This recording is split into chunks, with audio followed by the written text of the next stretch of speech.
I'm going to take the North and never give it back. So that's a good pick. You get the corner. I got to go bold, right? I got to go bold for this. Yeah, she's got some nice. Welcome back to the Unbearable Sports Podcast. I'm your host, Brad Barron. Make sure to like and subscribe out there on YouTube if you are a big fan of the Chicago Bears. We cover all things Chicago Bears, and also make sure to download the podcast everywhere that you get your podcast. Just search for Unbearable Sports. How is everybody out there today? What is good, Joe? See him out there with soft knocks down in the comments. So speaking of soft knocks, hard knocks, today, what we're going to be breaking down today is we're going to first talk about the Chicago Bears 53-man roster. This is something that we have not necessarily gone through, obviously. We just got the 53-man roster today, and we're going to talk about some of the biggest surprisers. Also, some of the things about we might not have a long snapper, so talking a little bit about that. And there should be moves, or there will be moves that will be happening over the next couple of days. So we'll be breaking that down. And last but not least, talk about Hard Knocks to really just kind of break down the episode. So if you watched it, I'd love to know your opinions on it too. And also, people out there, I know Nicholas, what is up to? You guys see this new piece of wood that I got back here? Little background piece. So for those that remember, Johnny PayPal, my old co-host and brother, he got into woodworking. So he just made that for me. It lights up. And I know that he watches the show. I have not plugged that in yet. I have my connection down below, but it will light up. But I was like, I'm just going to put it up. I just got it today. But yeah, some nice, it's got the logo and everything, got the little live sign. So it'll light up. So next episode, I'm hoping that I'll have that all lit up. But thanks again, Johnny PayPal, for making that. It's pretty freaking sweet, I gotta say. So let's get into this, and let's get started with this 53-man roster. And there was a little bit of kind of surprising people that showed up on IR. And the people that I'm talking about that showed up on IR, first off, Dante Pettis. We knew Dante Pettis was a little banged up. Didn't expect him IR. He goes out on IR. We obviously already knew Ian Wheeler was out on IR, but also Jacob Martin and Larry Borum, both on the short-term IR. And the reason why this is also a little bit surprising is I don't think that a lot of us really expected that. I know some of y'all out there were like, well, what about Larry Borum? What about Larry Borum? And I didn't really hear much, but now he's on short-term IR. And the reason why I'm also surprised, as many of you knew, I was kind of like, well, what about Karan Amagaji? Because he's somebody that's always been banged up, and you kind of want to have that depth at the tackle spot. Larry Borum goes on short-term IR, and same thing with Jacob Martin. They can return after 4 weeks and then come back to the roster. But also, the other person that I want to talk about is Patrick Scales, because Patrick Scales, this is the biggest news. This is actually some pretty big news that Patrick Scales, our longtime long snapper, goes on IR. And this then triggers a whole row of dominoes, a whole bunch of stuff that ends up coming out because of this whole move. Because without Patrick Scales, now we need a long snapper. Well, one of the people that we cut was Cameron Lyons. He might be the person that ultimately ends up replacing Patrick Scales, but Patrick Scales is not yet on IR. So the whole thing that went on is that Kari Blasingame got cut. But Kari Blasingame, according to Brad Biggs, is going to be back with the team tomorrow. So that's one of the moves that they will be making soon, is that Kari Blasingame is going to be back with the Chicago Bears. All reports are that he will be back, even though he got cut. And then the idea is that Patrick Scales is then going to be placed on IR. Kari Blasingame gets brought back onto the team, and then we don't have a long snapper. So that's where, as we go through this roster, we have to think about another spot that the Bears might want to add, because supposedly, yet again, when Patrick Scales gets placed on IR, it's not going to be adding back backup long snapper Cameron Lyons. It's going to be bringing back Kari Blasingame, from what reports are saying. So because of that, we'll break that down next. So let's get into this 53-man roster and see what ended up happening. Because I got to say, I think that my prediction, if I do say so myself, I think it was honestly pretty solid. Pretty solid indeed. Because if we look at this offensive side of the football, from the quarterback perspective, I know on mine I had them cutting both quarterbacks, and they did. Austin Reed, Brett Rippon, both released. There's some reports out there that Brett Rippon's probably going to be picked up by another team. We just have to wait and see. Because if he does get picked up by another team, then that means, okay, cool, Austin Reed, practice squad quarterback. But then Brett Rippon, if he's not, then throw him on your practice squad. And like what we said yesterday when we were doing the preview, or 2 days ago when we were doing the preview, Brett Rippon and Austin Reed, would you really want to keep two on that practice squad? So with that, we talked about it in the preview, kind of expected that to happen, even though that Rippon was playing well. And now, I know that some of you kind of posted out in the comments that now they changed that whole third quarterback mantra. So do you want to have three active? Well, I don't think it's like an absolute mandatory thing when you want to have as many people on this team. So that's the feeling. But then next player, obviously we talked about Kari Blasingame no longer on the team, but should be brought back. Next was wide receiver Colin Johnson. It's crazy to think they really only cut one wide receiver today, and that was Colin Johnson. Like we said, expect him to be back with the practice squad. I'd be shocked if he wasn't, unless he just wanted to go to a different team. I think that he has a good chance to be a backup on this team. I think that he should just play for the practice squad, stay out there too. And then you go over to the tight ends, Stephen Carlson, Brendan Bates, both cut like we expected. So kind of nothing crazy there. You know, tight ends, both cut. We'll see who gets brought back. Stephen Carlson for sure. Brendan Bates had a good preseason, so I expect him back as well. And then you have the kind of those two extra tight ends. But then here we go to the offensive line, because we knew that they kind of cleaned house with guards. And someone that I was a little bit shocked about was the whole idea of keeping Doug Kramer. And Doug Kramer gets kept on. So maybe Ryan Bates, his injury, like they've said, is week to week. So they're just keeping Doug Kramer on.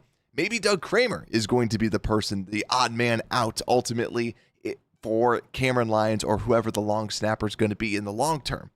But they end up keeping Doug Kramer, Ryan Bates, and Coleman Shelton at the center position. And then your tackle position, because they cut Avion Collins, Jake Curran, and Theo Benedict like we expected.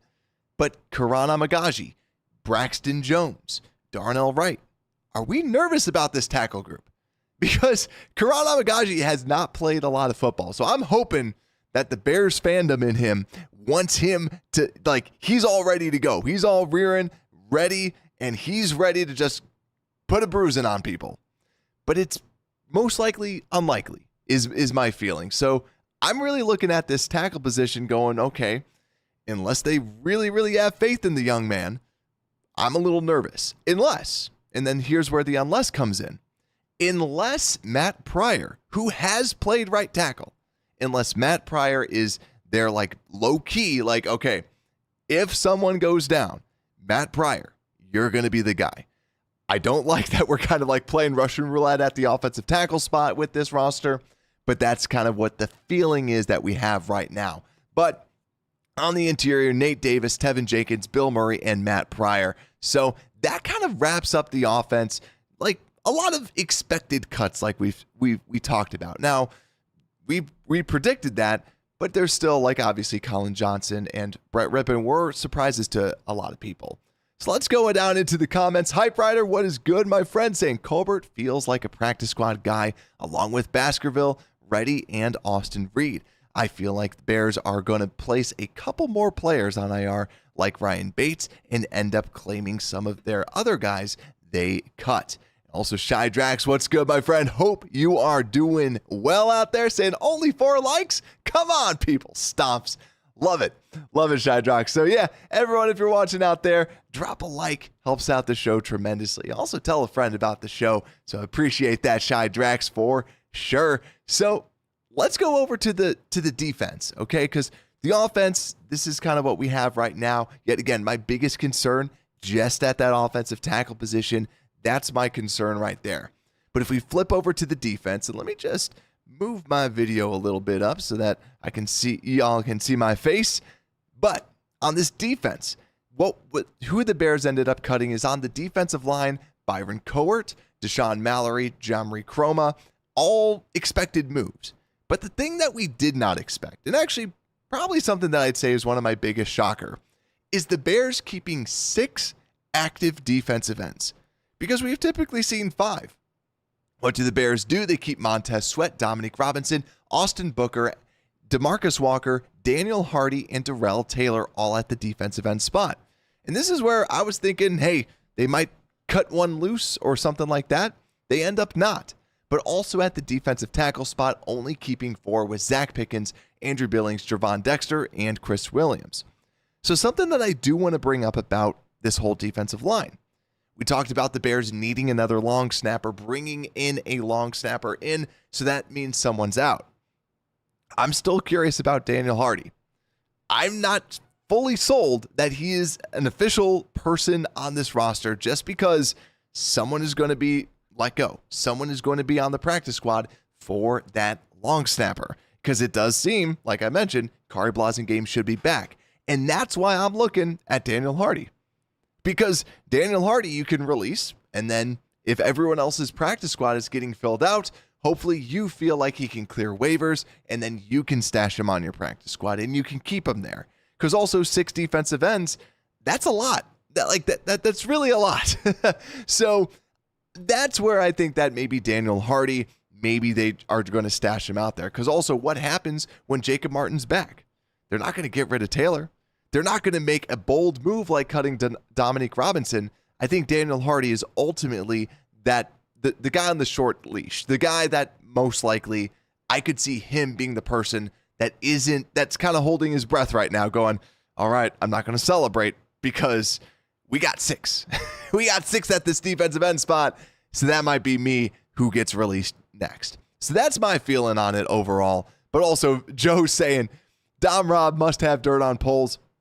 I'm telling you, like, Dominique Robinson, I still feel like the reason why they kept him is because of that run defense. And also just the potential that he could do something, and also being able to be like, you know what, Dom Rob, you're inactive this game. Austin Booker, Darrell Taylor, you guys are the primary backups. Dominique Robinson, you're a healthy scratch from the game because we need to have a healthy scratch. That's his job. That's his role this season, I feel.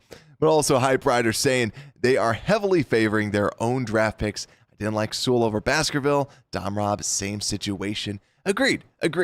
Hopefully there's something with Dom Rob that, you know, they can tap into, but we'll see with that one. But let's actually segue over to these linebackers, because like I predicted, and when I made this prediction too, I was saying I'm not a big fan of this because I like Micah Baskerville. I think that he has played better than Noah Sewell, and I think he has looked really good.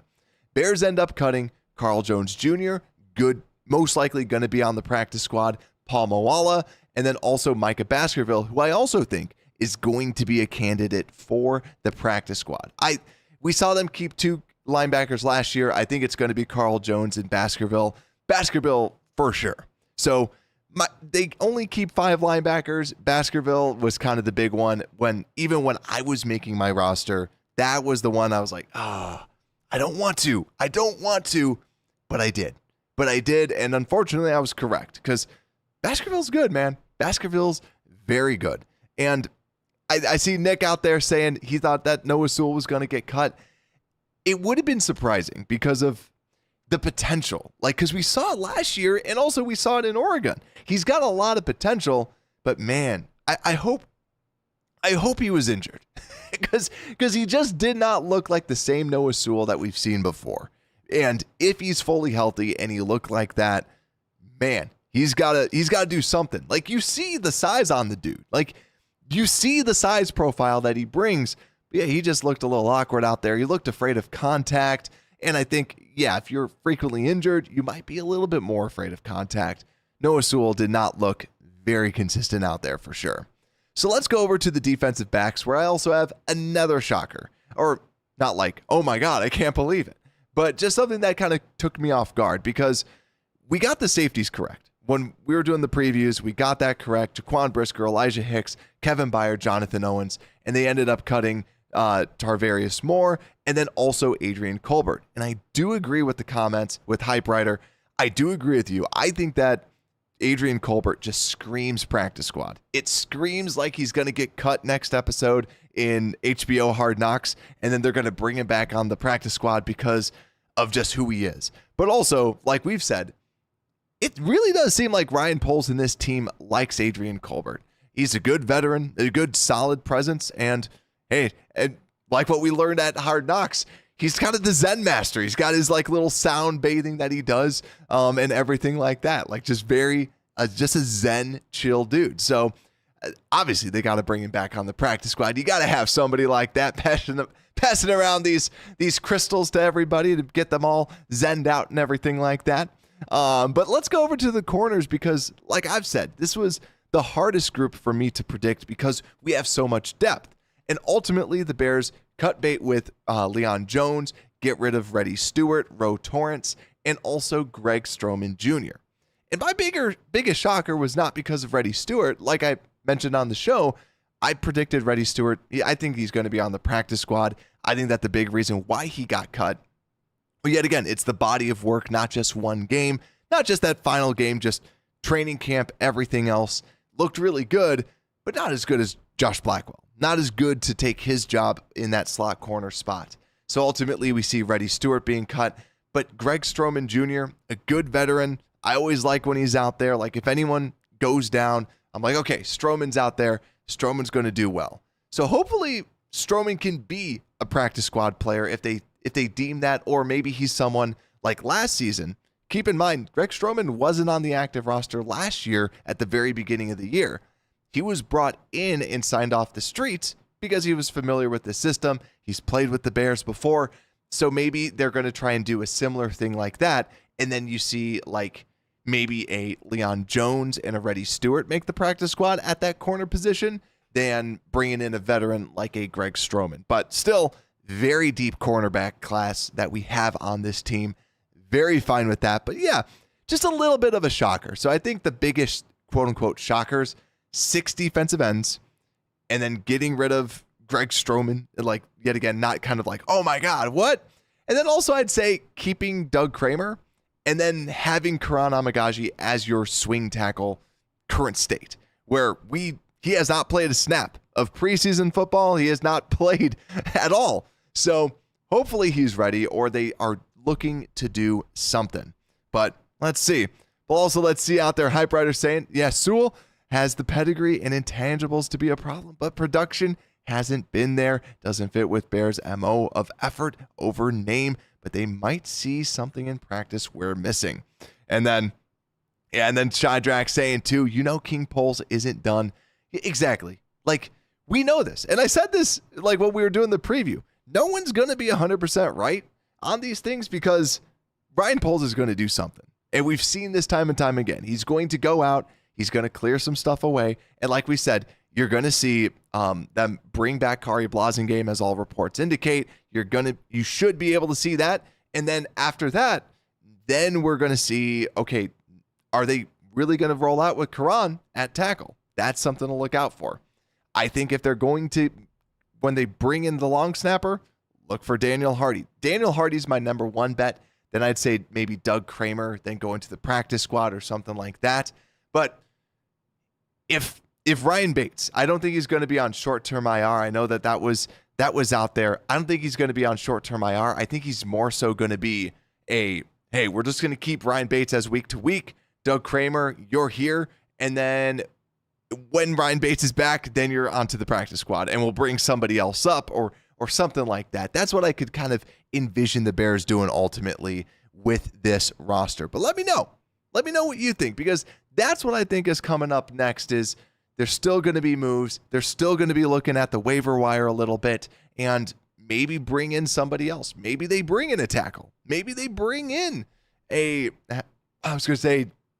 defensive tackle, but I don't really think about that. But I think maybe a tight end. We'll just have to see, or maybe a running back over a Travis Homer or something like that. So let's get in, because also Joe's saying he's predicting a defensive tackle and a center ad. Yeah, let's see. Let's see what they ultimately end up doing. But let's go over to Hard Knocks. So let me know what you think about the Hard Knocks episode. I thought it was solid. I thought that last week's was definitely the best, but I thought that this week's was solid. And overall, this was all about Ian Wheeler. It was an Ian Wheeler running back episode, and we kind of talked about it before where they kind of create this pseudo running back battle between Ian Wheeler and Velus Jones. And I'm watching it with my wife, who, keep in mind, like, she'll watch me watch the games, but she doesn't really pay attention. But we'll watch HBO Hard Knocks together. And she's looking at this and she turns to me, and she's one of those people when she's watching a movie and be like, Brad, so what happens? Like, what's going to happen? And especially like with this, like, so does he make the team? Like, what happens? Can you tell me? And what I tell her nothing. And then he goes down, and then they say the ACL, and she just turns and she goes, well, this sucks. Oh my gosh. And it's unfortunate. And, you know, as bad of a moment as it is kind of crazy to see, and kind of honestly cool to see, as strange as it sounds.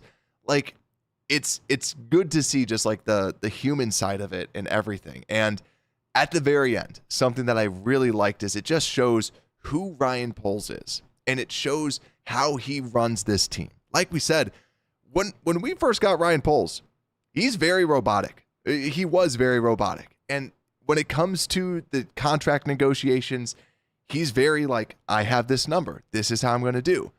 But what I love is now you really see just the person side of Ryan Poles and the people side that he's really been doing for the past year and a half, where he's focusing more about what do the people think about the Chicago Bears. And it was really cool just at the end of the series, end of the show, for him to just kind of talk to Ian Wheeler and just be like, my phone's always open, no matter what you want. If you want to cry, if you want to talk, whatever it might be, let's talk about it. So I thought that was just a really cool moment, really cool piece to it. And it really is unfortunate, Ian Wheeler going down, someone that I really liked and made this whole running back situation very easy because you didn't have to do anything, because they love Travis Homer. They love Travis Homer. He's the special teams, the understanding of the system. He was going to be on the team, but Ian Wheeler really could have been a practice squad player that they potentially bring up. So it's really nice to see him just still on the roster, on IR, but like they said at the end, someone that can just learn the playbook, be around everybody. So keep it up. Ian Wheeler probably doesn't listen to the show, but if you do, keep it up. Keep it up. Keep doing your thing. But also, other things out there too that I just kind of took a note on. Tyson Bagent, any Bagent stuff is just pure amazingness. Like just his dad, everything, so much fun. And also, I don't know if anyone else caught this, but the whole A+ to Bagent over the preseason game, it just really solidifies him being the backup and them also really liking what Tyson Bagent is putting on tape, because we've said it. He looks good. He's really been looking the part and really has come into his own. And you got to make a debate on if he is a top 32 quarterback in this league. Now, it's not going to be that high up there. It might be 30 or 31 or 32, but still just a good backup quarterback, good young backup quarterback to have that. Hopefully the trajectory just keeps on going. Seems like an awesome dude. Want him to stay a Bear for sure. But also another thing, Chad Morton is a little brutal on Ian Wheeler. I don't know if anyone else caught that. Like a couple times, you're just like, all right, I know you're trying to get the best out of him, but man, you're just cold-blooded. You're just cold-blooded mean to the kid. So I jotted that down, but my other little piece that I want to throw out there, Austin Reed is also a super cool dude. Like, I don't know what it is about him, but I'm like, I know an Austin Reed. I know somebody who is exactly like Austin Reed. I haven't pinpointed who it is, but it just feels like you know the guy. It just feels like you have a friend that just is this knucklehead. It's just Austin Reed. So Austin Reed, I hope he has a nice career. Maybe comes back on the practice squad. I'd love to see Rippon and Reed back, and just the whole four quarterbacks that we have, and just the whole like thing, them being on the sidelines, acting like those Division III people, just kind of celebrating as Caleb Williams does stuff. That's what you want your teammates to do. Just bring everybody else up. I thought that it was fun and just enjoyable to see them just having a good time. But also, let's see the comments. Shy Drax saying, remember a lifetime ago draft day? I'm still excited. So excited for this next season. Same here. Like, right? And that's a good point. We have waited so long for this. And now we're like, what, a week and a half away because it's like an extended time. And then also Hype Rider saying, I feel like they might have needed to cut a lot. Maybe saving stuff for next week. No idea why they put Rome going to grocery shopping. That's right. Like, two, it was really just them like walking around the grocery store. Like, I would have liked to see them get back and then like give the snacks over to the vets and then be like, rookies, like, hey, welcome back. They just literally were like, we have to go grocery shopping because we're rookies. Go out, pick up some stuff. That's it. like they could have at least made it a better story like at the very end. So I do agree with that. And then also wanted to see the trade talks of Taylor Williams. Yeah, that's a very good point, Hype Rider. Because, yeah, like they made 2 trades. It would have been nice to at least kind of see like, hey, like just to hear the conversation. Because how do you go about like, so you're looking to get rid of this guy? Like, who are you looking to get rid of? Like, how does that conversation start? How does it get going? How do they put pen to paper with all of this too? So very good call. And then also Hype Rider saying Chad Morton shows a lot of tough love. I actually like the dynamics. He's real with it, his dudes, and doesn't sugarcoat. Yeah, and then Joe saying too, yeah, they cut the fight scene out. They really did, because as soon as they did the hit, I like went back. My wife was making popcorn, and I turned back. I'm like, you got to watch this. They're going to fight. And then nothing happened. I'm like, come on. What the heck? So, yeah, to me, it really did kind of sanitize that. That's one thing that I would have liked to see a little bit more of. But yet again, I did hear that it wasn't like a crazy fight, but the second piece was larger. I wish we would have been able to at least see that. So that's the only thing that I'm a little bummed about. But also, let me see anything else. Nothing really else on my like whole list of things. You know, they kind of talked a lot about Velas, type that like Wheeler versus Velas a little bit. But the only other thing, Waitman also cut, the backup punter, like we said. So very good punter. Hopefully somebody does in fact pick him up.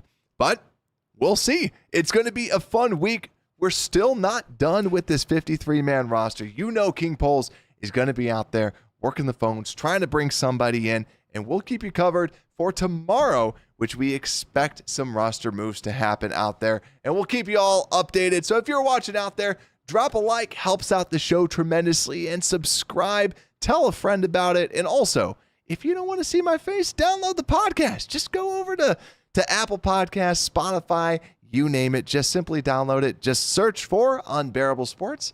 You can have it on your phone. Thank you all so much for watching, listening, everything. Thanks for all the love. And with that, Unbearable Sports Podcast, we are out.